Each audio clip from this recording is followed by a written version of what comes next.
Baiklah ibu-ibu, ayo kita tepuk hak anak dulu ya sambil mengingat materi. Ya, Kita berdiri ya. Berdiri ya Bu? Ya, berdiri Ya. biar lebih semangat gitu Ya. ya. Oke. Ya, Bu.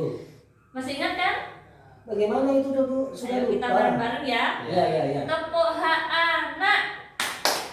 Hak hidup, tumbuh kembang, perlindungan, partisipasi. Yes, yes. Ulang Ingat? Bu. Ingat? Ingat, Bu. Belum ingat juga. Iya Bu. Ya kita ulang, oke. Tepuk hak anak. Hak hidup, tumbuh kembang, perlindungan, partisipasi. Yes, yes. Bisa masih Bisa, ingat? iya ya Bu. Ya. Bisa Bu. Jadi ada 4 hak anak yang harus dipenuhi oleh orang tua. Yang pertama tadi hak untuk hidup sambil duduk ya. Duduk, Bu. Yang kedua hak untuk tumbuh kembang. Yang ketiga hak mendapat perlindungan dan yang terakhir hak berpartisipasi. Baiklah, sekarang saya akan membacakan cerita yang ada di buku pintar. Ibu-ibu bawa buku pintar? Bawa dulu nih Bu. Oke. Dibuka halaman 22 ibu-ibu. Oh, 22 Bu. Oh iya Bu. Di situ ada cerita tentang anak yang tidak mau sekolah. Baik, saya mulai ceritanya ya. Iya, Bu, iya, Sambil Bu. didengarkan nanti kita bergantian. Ya, iya Bu. Iya, Bu. Bergantian membaca maksudnya. Iya, Bu. Ya. Oke. Cerita anak tidak mau sekolah. Kisah ini bercerita tentang seorang anak kelas 1 SD yang tidak mau berangkat sekolah. Dia bernama Nina, anak dari Ibu Endah.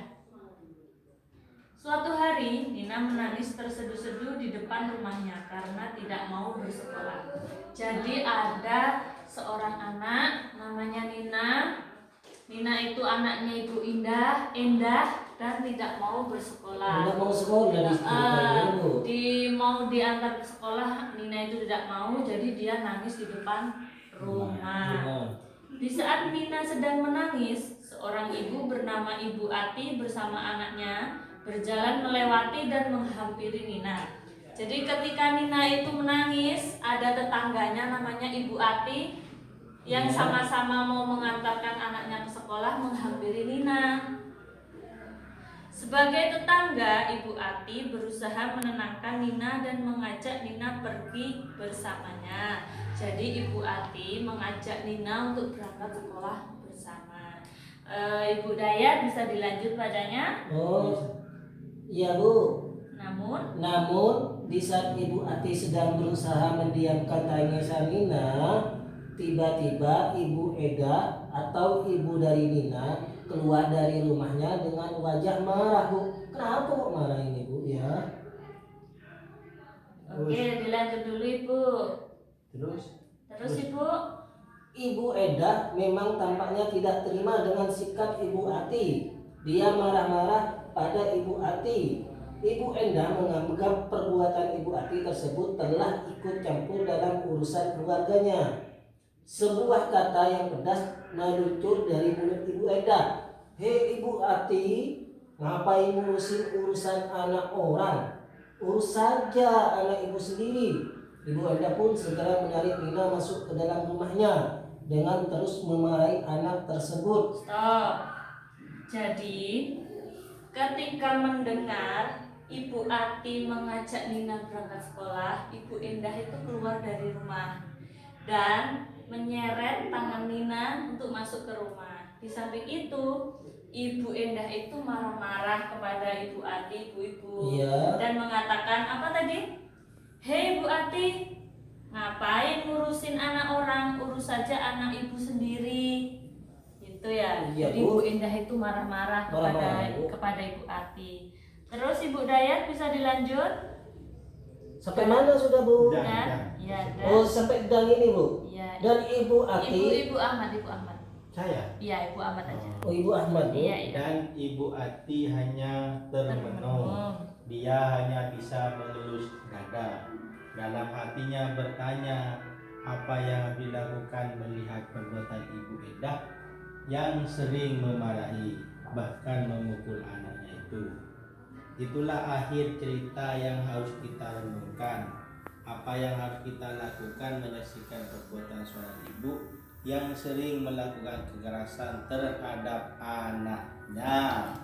Jadi ketika Ibu Endah tadi memarahi Ibu Ati yang dengan bahasa yang kasar tadi, Ya, Bu. Ibu Ati itu ini berbicara dalam hatinya, apa yang harus saya lakukan melihat perbuatan Ibu Endah yang sering memarahi bahkan memukul anaknya. Jadi Bu Ati itu selaku tetangganya sering melihat Ibu Endah memukul ataupun memarahi Nina. Kasihan ya Bu. Iya. Benar-benar, Bu. Jadi dari cerita ini kira-kira apa yang harus dilakukan ketika ibu-ibu di sini melihat tetangganya seperti itu, Ibu? Ibu Dayat mungkin bisa bantu jawab. Ini gini Bu, kalau menurut saya di sini Bu, itu kasihan sama Nina Bu. Tapi namanya orang tua kan beda Bu. Takut terlontar seperti kata-kata Ibu Anu ini Bu, Ibu Endah ini Bu.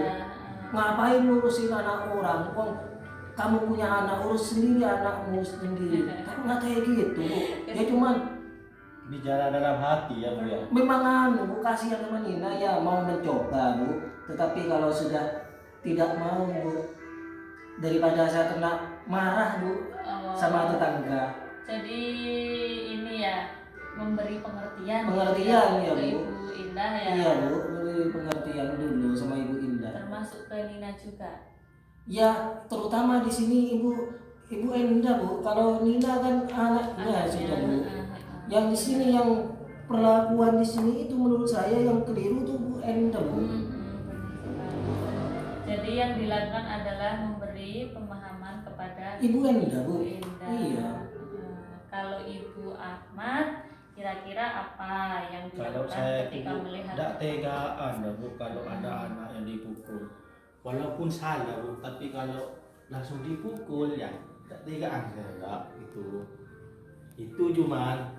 Jadi tapi saya tidak bisa berbicara Bu, cuman mendoakan saja semoga setiap kebelakangnya tidak dipukul lagi Bu gitu. Berarti Kalau yang dilakukan oleh Ibu Ahmad berdoa. Iya, Ya. berdoa.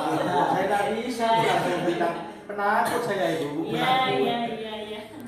Iya, tidak apa-apa, apapun itu. Yang penting kita tetap memahami dan bisa mencegah perbuatan seperti itu minimal Ya. di lingkungan kita sendiri. Kita sendiri, Baik, Bu. selanjutnya kira-kira ada nggak ibu-ibu cerita seperti itu di lingkungan ibu? Ada nggak? Di rumah Bu. Ada. Kalau saya ada. Coba Ibu Ahmad. Gimana Bu ceritanya? Begini Bu, kalau di rumah itu ya kebiasaan anak-anak itu kalau main itu bukan sudah tidak ingat Bu. Apa Nggak nama ingat itu, waktu. tidak ingat waktu itu Waktunya.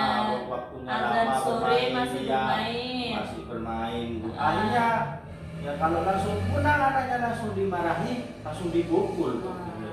Ya, Berarti tidak tetap ada ya. ada Bu, ya. jadi dimarahi langsung dipukul. Kalau Gitu. di rumah Bu, ini kan rumahnya saya kan pedesaan Bu. Mm-mm. Di sana tuh kerjaannya bertani Bu. Jadi kebanyakan petani. petani Bu. Hmm. Jadi anaknya di sana itu Bu mau berangkat sekolah. Itu karena pakan sapinya ada Bu. Rumputnya itu Bu. So nyamping dulu Bu. Padahal anaknya itu sudah mau berangkat sekolah. Seperti itu Iya. ya. Jadi dipaksa Bu. Oh, jadi ternyata di lingkungannya Ibu Ahmad dan juga Ibu Dai itu masih ada ya kekerasannya. Ada Bu Ada. bisa. Nah, makanya di sini ibu-ibu kita belajar terkait bagaimana pencegahan kekerasan dalam anak ya Ibu Ya, Ibu ya, ya, biar ya, tidak Bu. terjadi lagi ya di lingkungannya. Ya, ya, ya, Bu. Jadi di rumah juga harus dipraktekkan nanti ya. Iya Bu. Baiklah. Sekarang kalau dari cerita itu tadi kan ada dua hal kan ya, Iya, kekerasan terkait anak dan yang satu Nina yang nggak mau sekolah. Kira-kira kalau semisal anak kita nggak mau sekolah itu apa yang dilakukan? Kalau saya Bu, memberikan pengertian terhadap anak Bu. Hmm. Masalahnya kalau sekolah itu kan untuk masa depan anak itu sendiri Bu. Karena Betul sekarang, sekali. apalagi sekarang Bu, pekerjaan tanpa ijazah itu Bu tidak diterima Bu, sulit. Benar, benar. Jadi ketika kita menjadi orang tua, apa yang dikatakan Ibu Ahmad tadi, Ibu Daya tadi, bahwasanya kalau anak nggak mau sekolah itu kita kasih Pengertian. terlebih dahulu. Terus dari Ibu Ahmad, kira-kira kalau semisal anaknya itu nggak mau sekolah, apa yang dilakukan? Memberi motivasi Bu. Motivasi. Ya, memberikan itu motivasi gitu. Supaya anak itu mau sekolah. Sudah ada Terus lagi? yang kedua bukan minta doa Bu. Doa. Iya doa. Biasa Bu, kalau di rumah saya itu kalau ada anak yang bandel, ada anak yang tidak nurut, minta doa sama kiainya itu Bu, kiai biar nurut gitu Bu. Tapi niatnya baik Bu gitu. Dan mau nurut supaya kalau mau sekolah, mau ngaji dia itu mau gitu. Siapa tahu dengan doanya dia itu bisa Bu, Jadi itu the bisa power berubah. of doa ya, Iya, Ibu iya, ya. iya. Oh gitu. Ada lagi kira-kira? Di sini Sudah ya? Ya. Oh baik. Iya.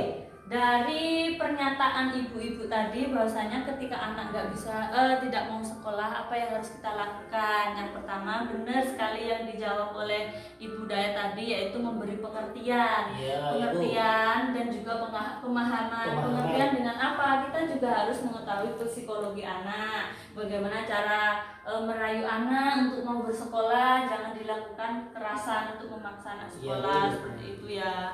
Terus memahamkan pentingnya sekolah, seperti itu. Iya. Terus yang kedua, motivasi.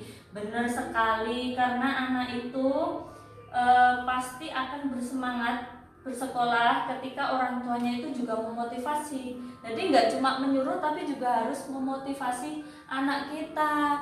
Dan Iya, yang iya, Bu, terakhir, iya, Bu. apa yang dikatakan oleh Ibu Ahmad tadi, doa atau mendoakan. Jadi Iya. di samping kita pengertian dan memberi pemahaman kepada anak,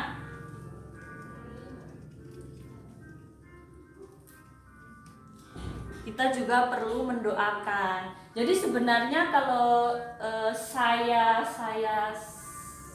pikirkan sendiri ya, jadi doa itu nggak cukup dari orang lain atau meminta ke orang yang diminta, tapi Ya. doa orang tua Tua, itu lebih ya. penting, Iya. seperti itu ya. Baiklah, dari sini sudah paham ya. Paham, Bu. Kalau gitu kita tepuk semangat dulu aja deh biar nggak bosen ya. Tepuk semangat Bu. Masih ingat kan tepuk semangat? Iya, ingat Bu, ingat Bu, ingat Bu. Tepuk semangat